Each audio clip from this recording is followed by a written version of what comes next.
Welcome, everyone. It's a pleasure to be here again, and I'm excited to get to some of the questions.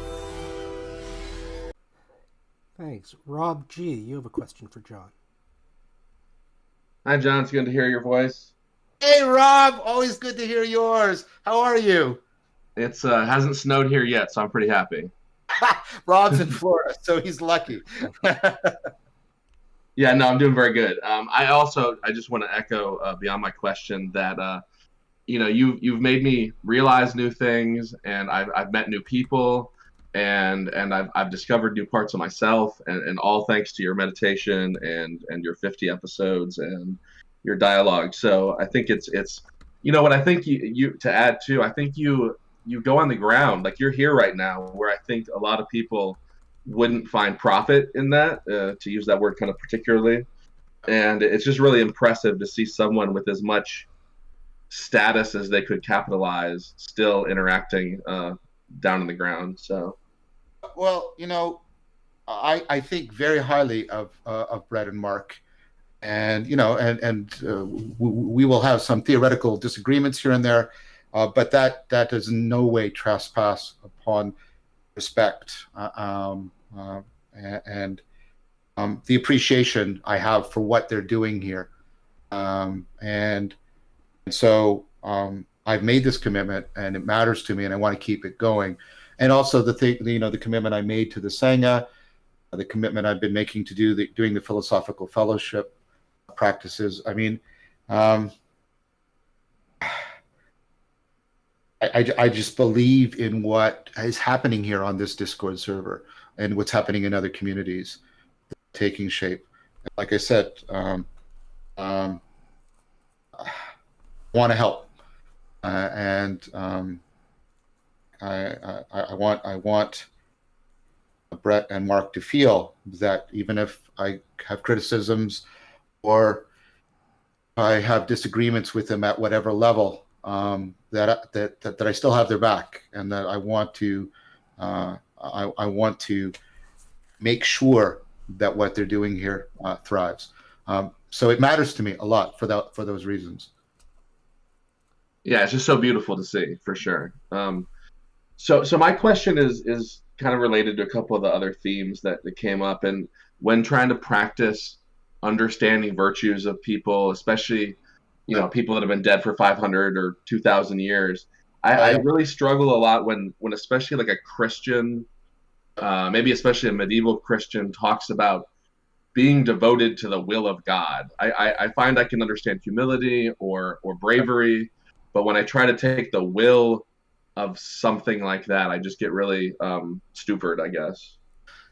Yeah, I think I do too. I don't think we've released it yet. I'm going to talk to Omar. It should be released soon. We did the second philosophical fellowship, and this time we did the background as well as the practice. We've recorded it, and thank you again, Rob, for your participation. We'll upload that. I don't think it's been uploaded yet or made publicly accessible. And I chose Eckhart because I have a similar kind of thing. And I was reading Fascia's book, and it was just having a huge impact on me on seeing Eckhart in a different light. And one of the things I wanted to see is if that new way of framing things would help people get access to Eckhart's work, because he's a medieval theologian, right? He belongs to the class that you're talking about, right? The category. And I was actually pleased by how responsive people were. Especially Kira, the way she just lit up. And so part of my answer to you is to look at what happened with Kira and look at what happened with Tracy and myself, and even you, Rob, in that situation, and see if that gives you a different set of properties, processes, framing for how you can sort of gain access to that medieval worldview without always having to go through the Christian doctrinal channel to try and access it. I'm suggesting that might be a way of getting a much more direct perspectival and participatory reframing that you make your initial starting point for getting into people like Eckhart and things like that. I see. So I could be maybe starting from a place that could make it impossible for me to understand what is actually like the value. It could be, but I'm also saying, I mean, you were, correct me if I'm wrong, but you seem to be like myself. You were very responsive to what was happening to Kira, also to Tracy. That responsiveness, I think, is what you're asking is, how can I enter into resonance? Oh, that's interesting. I see what you're saying. And you're getting the responsiveness there. And if you work on the responsiveness first without having, what's the agreement with the conceptual machinery, you may be able to find an aspect of things that allows you to reconstrue, and I don't mean in a delusionary fashion, reconstrue in a legitimate fashion what people like Eckhart are doing. I would recommend doing that, and then in conjunction, read some of the background material like Fash's book and stuff like that. And I think the combination of that bottom-up responsiveness and then the top-down reconceptualization, I think they will, if you can get them to connect each other, that's what's been working for me.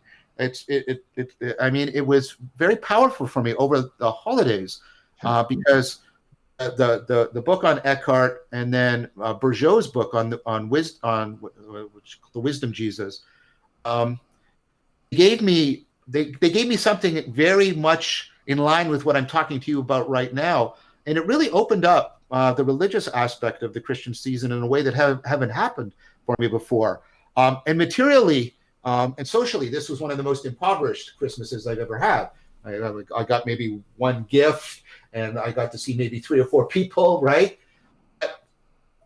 I found this one of the best Christmases I've ever had, precisely because and I'm not saying I've become a Christian. I'm not even advocating that, but I'm saying it gave me a deep appreciation in all 3 senses of the word, understanding, valuing, an increase in connection, right, that you're talking about, that really, really, I found really, well, it just, like I said, it made the season very powerful for me. So I'm not just presenting this to you sort of abstractly. I mean, it's something that it's been happening to me recently, and I saw it happening also in our practice, and so that's the basis from which I'm recommending it to you. Could you, and this will be the last question I follow up with, could you maybe say how the understanding changed, or how the content and the practices maybe that you were focusing on, or the knowledge you were focusing on, was maybe like before after shot or something like that? Yeah, I mean, so I hesitate to talk about this because this is so fraught. It's so fraught, and it's also so open to hubristic pretension. I was able to something like internalize the sage and give voice to Jesus of Nazareth, like we do in the practices, that I hadn't been able to do, at least to that degree of sort of vibrancy and viability that I had before, and that opened up and made accessible what Bourgeau was trying to talk about, Cynthia Bourgeau in The Wisdom Jesus, when she's trying to talk about there's a new way of seeing what Jesus was on about and what the kingdom of God is on about that's coming into prominence, and also not just at a theological propositional level, but also in terms of communities of practices around centering prayer and Christian meditation and the welcoming practices. A whole ecology of practices is springing up that's really placing emphasis on Jesus as somebody who embodied, maybe this is a different way of even thinking of the incarnation, embodied a wisdom that is viable and accessible to people in the same way in which the Buddha embodied a wisdom that has been made viable and accessible to people to varying degrees, and that is becoming maybe more accessible to people right now because of the fact that they're taking up mindfulness practices and not just reading the Buddhist texts. That's the kind of thing I'm talking about. Yeah, I agree that Christ feels like an inactive kind of symbol that I'm trying to appreciate as well. So thank you. That was a lot to chew on, and I'm sure I'll ask you more questions along those lines. So thank you so much, John. Thank you, Rob, and thank you always for your compassionate and thoughtful presence in my life. And it's always much appreciated. And I look forward to our discussions. As well. Saruman believes that it is only great power that can hold evil in check. But that is not what I have found. I found it is the small things, everyday deeds of ordinary folk that keeps the darkness at bay. Simple acts of kindness and love. Why Bilbo Baggins? Perhaps it is because I'm afraid. It gives me courage.